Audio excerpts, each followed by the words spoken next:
So, Sheriff, you're telling me that's not a man? That's correct. It sorta was, and it isn't. For the record, it's not just an it, it's a they. We've reason to believe there's more than one pig squealing. Sheriff, my bounty is for the butcher, not butchers. You're telling me I gotta hunt more of these things? Hell no. I'm cutting us a deal and you're not saying no. You bring me a body to hand over to the AHA and we'll call it square. You get your money and get the hell out of Dodge before they start asking questions. Everybody's a winner. Less paperwork for them, less briefings for me. I'm the lone sheriff of these parts. I've got more important shit to tend to.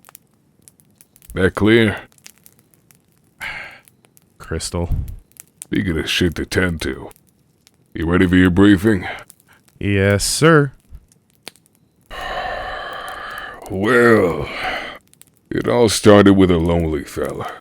For the record, if you ever find an old, wrinkly man wearing glasses, carrying a bunch of books in a knapsack, folks call him the researcher. Buy him a drink. He's what found this man's journal and did the first-hand research on this monster that'll hopefully be keeping you alive during your hunt. He was a lonely taxidermist.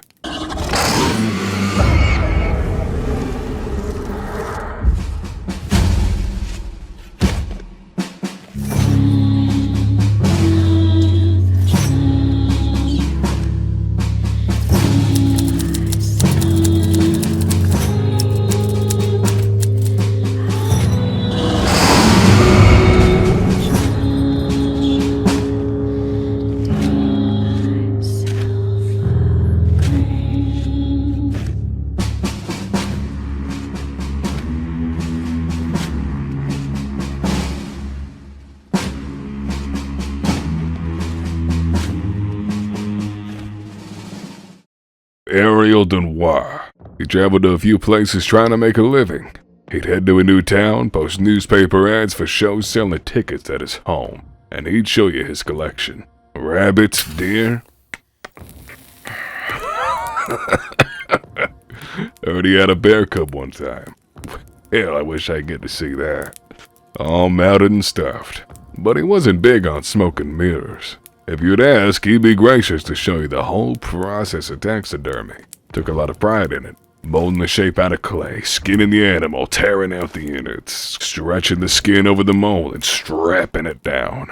This, openness about his profession was one of his biggest problems. You see, most folks don't know how the sausage gets made. Once you take a family into your home and start stretching a dog's skin over a clay statue, they start whispering to your neighbors. Soon enough, people start talking. Before you know it, no one will meet your gaze. Rumors spread.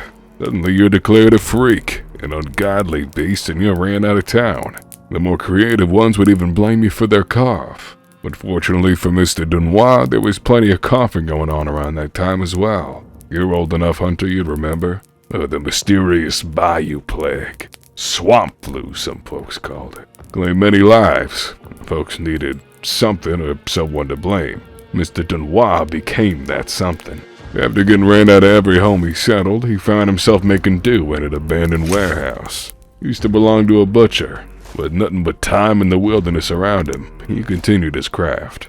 Until one day the bayou gifted him a ticket out of poverty. A way to make so much cash that he could buy the favor of anyone that tried to run him out of town. He found this massive corpse, monstrous thing, crawling with leeches, headless. Strangest part was there didn't seem to be a head on this corpse to begin with, just a sealed stump.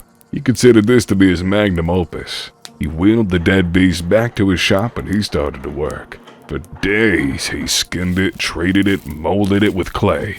By the end of it, his work even shook him to the core. It was so horrifying. The headless beast standing in front of him was so unnatural that he had to add a bit of humor to it to ease his own mind. He beheaded a pig carcass and sewed it onto the stump.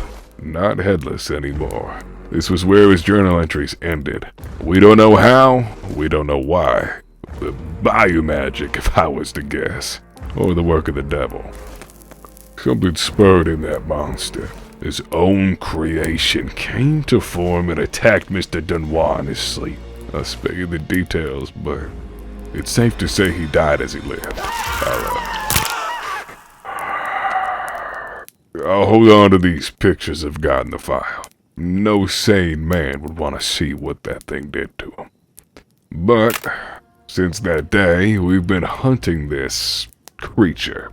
Folks took to calling it the Butcher. On your hunt, you'll be tracking it by the sound of squealing echoing in the woods, and particularly by the smell. Its skin is still rotting off the mold.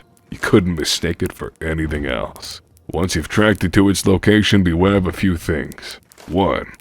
Per my devil hypothesis, the pig can conjure fire from its meat hook. Piss it off and it'll burn the whole place down in a rage, with you in it. If you figured that'd be an easy way to get it done, you'll be wrong. It's nearly impervious to the flames itself. And 2, it's quite durable. Figured that'd be a given, considering it's just a hunk of clay and rotting meat, but you'd be best to hack it to pieces if you plan on curbing its ire. And lastly, and most importantly, I'll give you a personal tip. Remember this. The bounty on this monster is quite large. You're likely to not be the only one looking for it. Not by a long shot. And some of these folks would sooner gut you alongside the pig to earn their keep. So keep your wits about you and trust nobody. And when you get the pig's head back to me, I'll turn it into the AHA and we'll both get our cut before anybody finds another walking corpse oinking in the night. Any questions? So, they're walking corpses with pig heads. And a flaming hook. You fucking kidding me? Serious as the plague. Christ. So, you ready to hunt? Yeah. Let's go then.